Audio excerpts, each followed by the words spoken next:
We're here with Glyn at Scarpa, and we're going to be running through an update, well, quite a radical update, I would say, of a shoe that I really, really liked, which is the Instinct Slipper.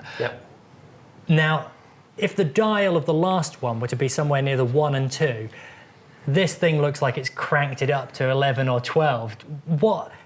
What the hell have you done to it, basically? Well, I think it's simple to say that Heinz has not been quiet through lockdown, and as obviously his things have been turning away in his head.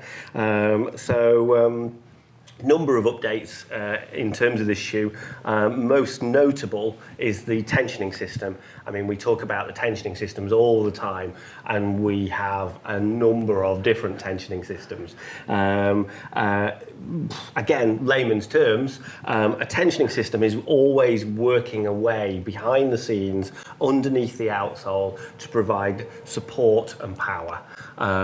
When you resole the boot, it's still there. It's not that it goes away, it doesn't soften. In the past, we might have relied on a midsole to do that support and power. By using a tensioning system along with a midsole, we get much better longevity, much better performance, and ultimately a shoe that will last a lot longer. So how did the tensioning system within this update work? So this is, yes, it's still an Instinct slipper. The tensioning system is the CTS, the combined tensioning system. And by that, a lot of our tensioning systems are either in the front or the back of the shoe. This is one of the few products where it actually runs from the toe right through to the heel. So it's fully elasticated through the full slipper. I mean, why not, Glyn? Why absolutely, not? Yeah, absolutely.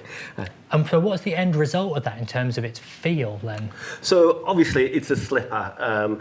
We haven't got any form of closure across the top. We haven't got laces, we haven't got Velcro. So to try and provide some extra power through the toe area, that tensioning system running from the toe to the heel does enable to sort of extract as much power out of a slipper as we possibly can.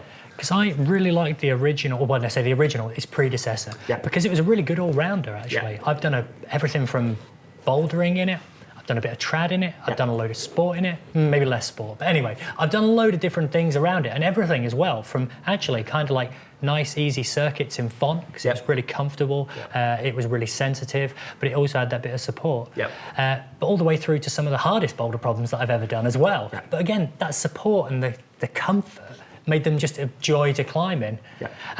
The area in particular that fascinates me is what is going on here. What the heck? Again, what is going on around that toe? So obviously, I mean, we have access to a lot more sort of rubbers than we've ever done. So across the top of the foot is what we call M50. We're using M50 as the wraps on the Drago and the Chimera models. It provides a lot more comfort across the knuckles of the toe. And this we're saying as well with some other previous models of climbing shoes of yesteryear, firmer rubbers were occasionally added to the top. But they had a much stiffer feel, and it resulted in that thing where your toes, basically your knuckles and your toes, were constantly feeling like you had to break either them or the climbing shoe before it really fit. Absolutely, and so what you've got there is that M50 coming across the top of the foot, a lot more comfortable, still firm enough to toe hook with though. It's not going to stretch too much, it's just a lot more comfortable.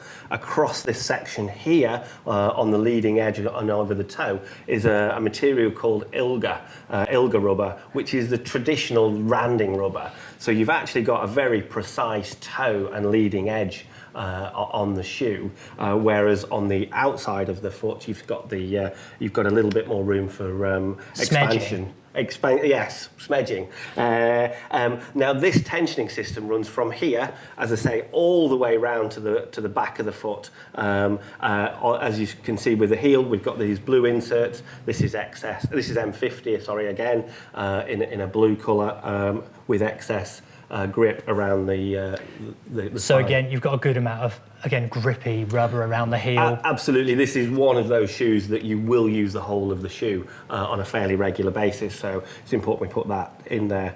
The TPU reinforcements across here just help keep the shape of the shoe. Again, we've got no Velcro, we've got no laces, so it's important that the durability comes from these ribs through the to hold the elastic in place. Again, with its predecessor, one of the amazing things about it was that kind of comfortable out the box. It takes a little while maybe to give a little, but actually it was amazingly comfortable, but then it doesn't bag out critically. So you're going to get that continued performance. And one of the things I know we've mentioned more and more in recent years about resoling, this is something that as a result, you could go on to resole. Absolutely, yeah. I mean, we say you should resole it. I mean, you've gone through all the shaping and moulding of the shoe with your foot. The last thing you need to do is then throw it away. The upper is a multi-panelled shoe. It's designed to stretch in accordance with your foot. Make sure you go to a good reseller and get that outsole replaced, and it's good to go again. As you can probably tell, I'm pretty excited about these. So tell me one thing, which is when can I get them? I think we're looking around January 22. For more information on the other Scarpa products that are coming out for autumn winter 21, check out the links.